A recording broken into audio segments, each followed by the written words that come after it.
Industries में as a chemical engineer job करता हूँ और लास्ट 14 ईयर्स से वास्तु और ज्योतिष की मेरी प्रैक्टिस है।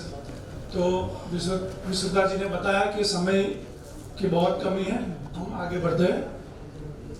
वास्तुदेव को नमस्कार करते हुए, वास्तु एक विज्ञान है, वो विश्वव्यापी है, भगवान विश्वकर्मा का विज्ञान है और वो हमारे जीवन में हमें श्रेष्ठ बनने में और हमारे सपने पूरे करने में सहायता करता है। तो वास्तु क्या है?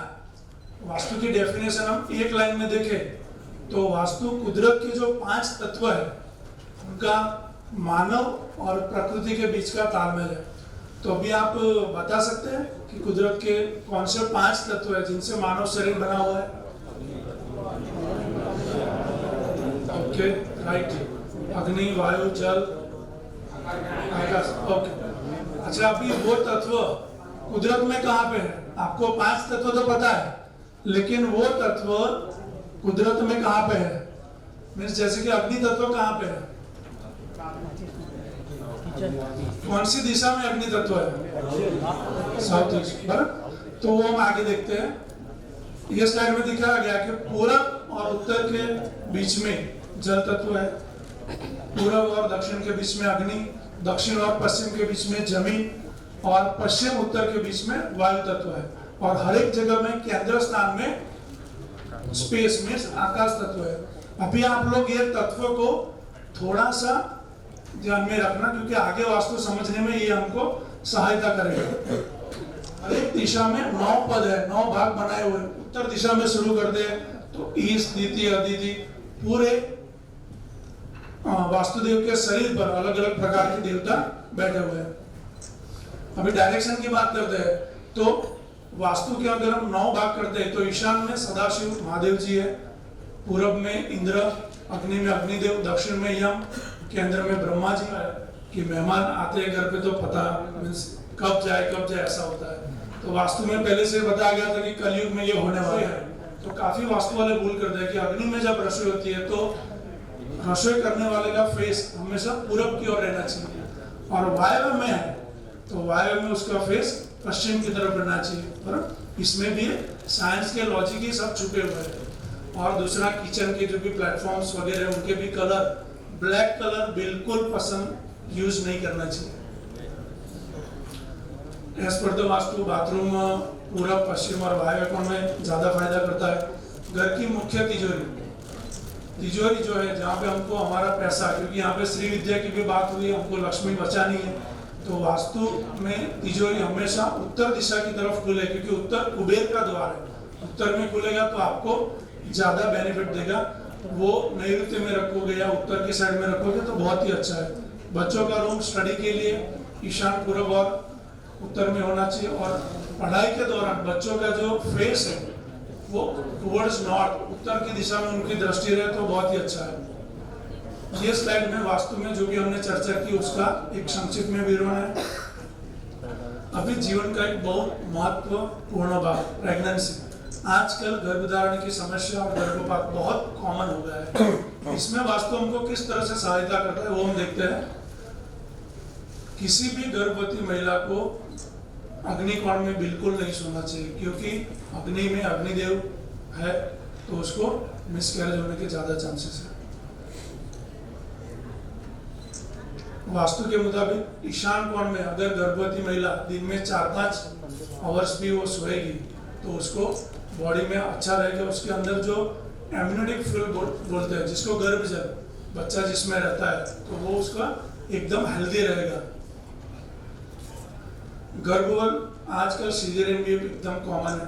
अगर नॉर्मल डिलीवरी करनी है तो जो भी डेट्स डॉक्टर ने दी उससे 15-20 दिन पहले अगर वो वायव्य कोण में सोना चालू करेगी तो वो नॉर्मल प्रसव में उसको फायदा करेगा।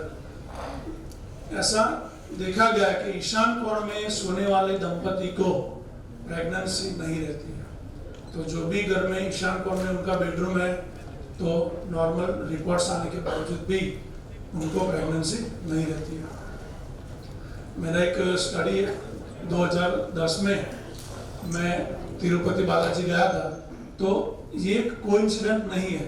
तिरुपति बालाजी मंदिर भारत का सबसे ज़्यादा पैसा कमाने वाला और गवर्नमेंट को सपोर्ट करने वाला जो मंदिर है, उसकी संपूर्ण रचना वास्तु के आधारित है। उसका मेन एंट्रेंस पूर्व की तरफ है, ईशान कोण में एक तालाब और वराह स्वामी का मंदिर है, और मुख्य मंदिर नैऋत्य कोण में है। अग्नि कोण में वो मंदिर के रसोई घर है और यात्रियों के लिए भोजनालय है। वायव्य कोण में देखें तो अनाज रखने के लिए गोदाम है। पूरा मंदिर वास्तु के हिसाब से एकदम चौकर आकार में है और उसके पश्चिम और दक्षिण में ऊंचे ऊंचे पहाड़ है। मंदिर का 1/4 हिस्सा मंदिर में फैला हुआ है, बाकी का ओपन है। इसके पूरब और उत्तरी परिसर बिल्कुल खुला है। तो ये एक कोइंसिडेंट नहीं है, पर वास्तु जो मंदिर है हमारा वो परफेक्ट है। मुंबई शहर जो भारत की एक राजधानी कहा जाती है बिजनेस के लिए, तो मुंबई के भी अग्निकोण में एक पावर प्लांट है। मुंबई के पूरे ईशान कोण में पानी है। इसकी वजह से मुंबई जो है हर एक बंदरगाह की तुलना में मुंबई सबसे पावरफुल और बढ़िया है। एक नेगेटिव एग्जांपल मैंने लिया है वास्तु का, अपना कैपिटल ऑफ गुजरात गांधीनगर। गांधीनगर के ईशान कोण में पावर प्लांट और चिमनी, तो ईशान कोण में क्या होगा, वास्तुदेव के सिर के ऊपर पावर प्लांट हो गया। तो इससे क्या होगा, गांधीनगर में हम जब भी जाते हैं तो एक सन्नाटा छाया हुआ होता है। इतना ऑफिसेस होने के बावजूद भी जो प्रॉपर जो ग्रोथ होना चाहिए वो गांधीनगर का नहीं हो रहा, जबकि अहमदाबाद एकदम नंबर 1 आगे बढ़ रहा है। अभी बात करते हैं प्रॉस्पेरिटी। वास्तु में हम क्या यूज करें वास्तु दोष, तो ये हर एक कंसल्टेंट की प्रैक्टिस के ऊपर है। कोई पिरामिड की प्रैक्टिस करता है तो पिरामिड सजेशन देगा, कोई कर्मकांडी है तो भाई आप वास्तु दोष है तो ये कीजिए, मीन्स वास्तु दोष की पूजा कीजिए, वास्तुदेव की स्थापना कीजिए। तो हर एक इसमें जो भी पर्सन है वो अपना प्रैक्टिस के हिसाब से आपको सजेशन देगा।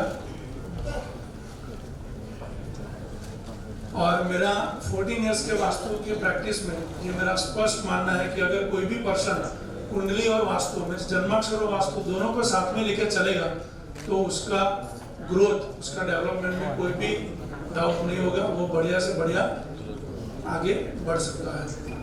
अभी इसमें कुछ क्वेश्चन है तो 2-3 मिनट है मेरे पास।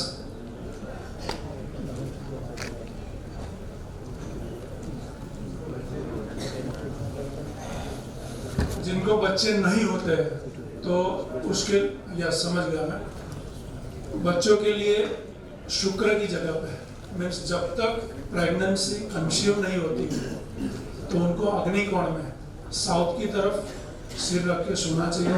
लेकिन जब तक प्रेगनेंसी नहीं होती है मीन्स प्रेगनेंसी रहती है तब तक, जैसे प्रेगनेंसी कंफर्म होती है वो इमीडिएट अग्नि कोण उनको खाली कर देना चाहिए, क्योंकि शुक्र की जगह है। मेल में भी अगर शुक्र का प्रॉब्लम है, लेडीज में भी, तो अग्नि कोण में सोने से वो बेनिफिट देगा।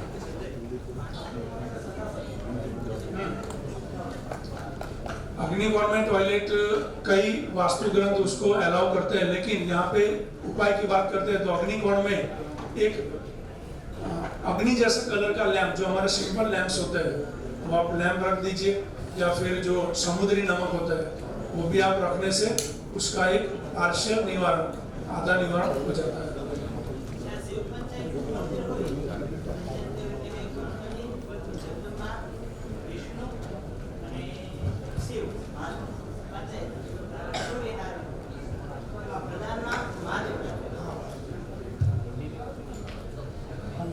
प्रधान में शिव जी राखेला એટલે शिव हिंदी सर उसमें शिव पंचायत कहते हैं।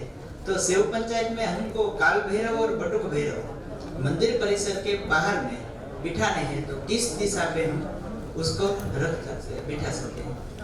भैरव जी जो है वो रक्षण करने वाले देव है, तो उसको ज्यादा से ज्यादा उत्तर दिशा में आप रखो, क्योंकि दक्षिण से जो नेगेटिविटी आती है, वास्तु ऐसा बता रहा है कि दक्षिण जो है उसमें प्रॉब्लम, दक्षिण से नेगेटिव आ रहा है, तो उत्तर दिशा में रखोगे अच्छा है। जैसे इसलिए हमारे हर एक मंदिर में हनुमान जी उत्तर दिशा में होते हैं और गणपति दक्षिण में होते हैं, राइट?